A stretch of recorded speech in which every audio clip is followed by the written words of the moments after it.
新台票一直咧起价，目前已经起到28块。中央银行无爱台票起到上紧，有限制厂商。这外国钱若免偌济台票，一天金额袂使超过1000万美金。为着要压制差价，嘛无排除实施提价一的制度，也就是规定这股票买入来，爱等后一个上班日才会使卖出去。美国总统川普进前向媒体表示，各国会伫初稿进前收到对顶关税税率通知单，税率差不多伫10%到70%。调完了后的关税收入会会8月初开始就要到美国。我们未来的这个税率，应该就是可能是15%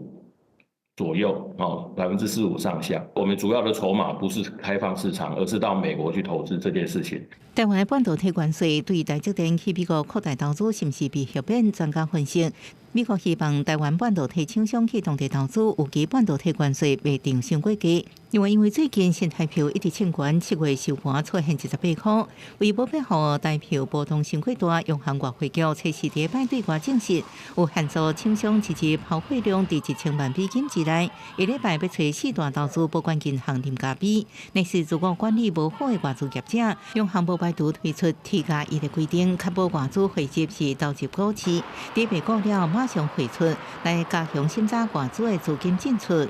如果用这个方式的话，就是已经确定你有投资的资金在进来，那就可以降低不少